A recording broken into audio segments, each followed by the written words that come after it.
Cryptocurrency 101, a beginner's guide to how it works. Investors, financial institutions, regulators, and the media have all been paying attention to the dramatic increase in the price of Bitcoin and other cryptocurrencies. Although several people have become interested in Bitcoin and other cryptocurrencies, understanding the fundamentals of Bitcoin and other cryptocurrencies may be difficult. There are many explanations for this. First, there is a lot of technical jargon, particularly if you're trying to figure out how the program functions. Furthermore, several cryptocurrencies are open source ventures in which developers, miners, and early investors with significant stakes, and thus a lot of clout, disagree on how they should grow. Then there's the fact that the idea itself goes against many people's preconceived notions of money. Cryptocurrencies have been dubbed everything from money of the future to blatant Ponzi schemes. Okay, this one is popular because it is required for most companies with an online presence. Subscribe to the Stock Monster for more riveting material if you want to stay up to date on the new inspiration to grow financially. Stay with us with only one click on that bell button. Let's begin with Cryptocurrency 101. Cryptocurrencies 101. Cryptocurrencies, also known as coins, are digital currencies protected by cryptography. It's the method of encrypting and decrypting messages in a hidden code or cipher. Many of them depend on blockchain technology, a shared ledger of all transactions that can't be modified in certain situations as long as no one has more than 50% of the network's computing capacity. A cryptocurrency is a form of digital currency that can be stored and distributed over the internet. It's a digital asset that fluctuates in value in the same way that stocks and bonds do. A cryptocurrency is a virtual coin, token, or unit that replaces paper bills and metal coins in a cash currency.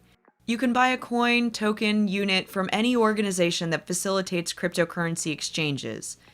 You can swap, buy, or sell with other cryptocurrency owners, similar to how stock trading works throughout the corporate world.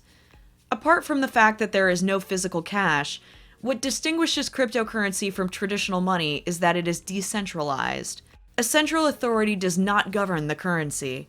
The Federal Reserve, for example, controls the United States national currency, controlling costs, interest rates, and the total supply of money in circulation. What is cryptocurrency and how does it work? What gives a cryptocurrency unit its value, you might ask? Market forces dictate the value of most properties. Take, for example, the real estate sector. What factors influence a property's value? If a property is in a desirable area, is more luxurious, or is in a neighborhood where the home prices are expected to rise, it may be priced higher. What about the stock market? A company's success influences the stock value in most situations, or the impending success of the company. Increased earnings result in higher dividends, which in turn leads to higher stock prices. The market value of cryptocurrencies is also tied to the marketplace, but in a different way.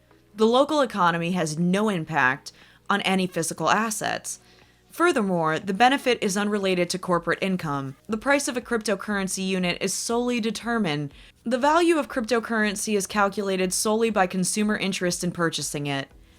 If a large number of people purchase cryptocurrency, the price will increase. The value of cryptocurrency will decline if people stop buying it. For both new and seasoned investors, this is a perplexing idea.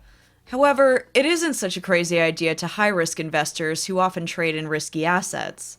What is blockchain and how does it work? What makes cryptocurrency an asset, you might be asking? How can anything that doesn't exist in the real universe be worth anything? Gold and silver were the first physical commodities used to support American currency. Any bill or coin would be linked to a gram of gold or silver, granting it physical value. The United States currency is no longer backed by something, but the federal government assigns each bill and coin a value. Although it is technically possible to print your own money at home, it is only worth what the government says it is worth.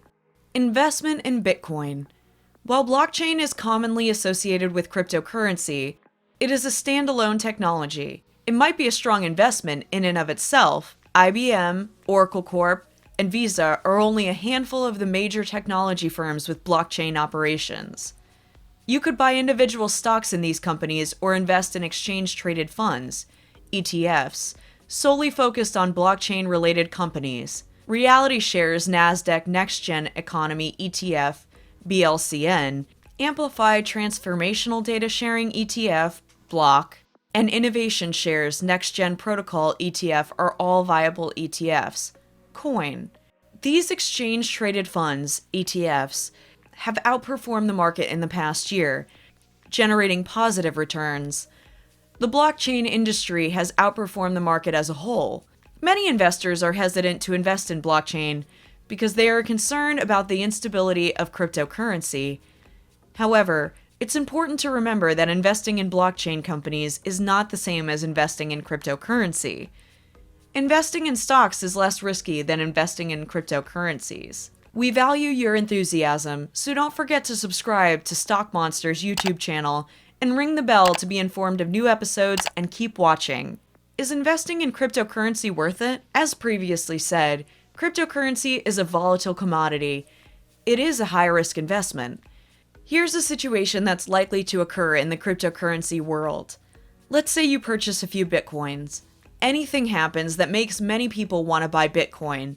Endorsements, when celebrities or business leaders promote Bitcoin, it draws a greater number of investors. Press, Bitcoin becomes more commonly recognized due to a film, post, or journalistic item, resulting in a rise in transactions. Manipulation. A significant number of Bitcoin units are purchased by stock manipulators. They approach hundreds or thousands of inexperienced investors and persuade or force them to invest as well. When everyone begins to purchase cryptocurrency, the value of each crypto unit skyrockets. Keep in mind, cryptocurrency is a volatile commodity, and its value will drop as quickly as it grows. You could potentially make a big profit if you sold your units early. Stock manipulators do exactly this. They sell their units at the peak of demand and benefit handsomely. However, determining the best time to sell your holdings is challenging. What are cryptocurrency's various types? You may invest in a variety of different forms of cryptocurrency systems. Bitcoin is the forefather of all cryptocurrencies. It's been around for more than a decade and is the world's largest cryptocurrency scheme, with a market capitalization of $128 billion. However, you may purchase some other cryptocurrencies. Litecoin, LTC. Litecoin, which a former Google employee created, is similar to Bitcoin, but has faster transaction times and lower fees. Ethereum, ETH, it's a cryptocurrency, but it's mostly used to buy apps without paying a middleman. In other words, bypassing the Apple Store. Ripple is a cryptocurrency that isn't focused on the blockchain. Corporations primarily use it to transfer vast amounts of money. Cardano is a cryptocurrency built on the blockchain that is mainly used to store private data. What is the best way to invest in cryptocurrency? Every cryptocurrency is a little different, but assuming you want to buy a cryptocurrency for profit, let's look at how to buy Bitcoin and Litecoin. To begin, choose an exchange to buy from, similar to how you would choose a broker for stocks. Coinbase, GDAX, and Bitfinex are the most common cryptocurrency exchanges. You can buy cryptocurrency with your debit card on these exchanges. Usually, you can select from several cryptocurrencies, such as Bitcoin and Ethereum. Thousands of dollars may be spent on a single coin. On the other hand, many exchanges allow you to buy a fraction of a coin, making it much more accessible to first-time investors. An exchange, like a stockbroker, can charge fees for each transaction you make. After you've purchased a cryptocurrency unit, it'll be added to your wallet. Of course, you won't get a physical wallet. Instead, you'll get a virtual wallet when you sign up for an exchange account.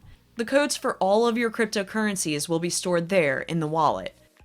There are two types of wallets, software and hardware. A software wallet is simply a program that stores your cryptocurrency. You'll normally get one when you open an account with an exchange, and you'll need it for active trading.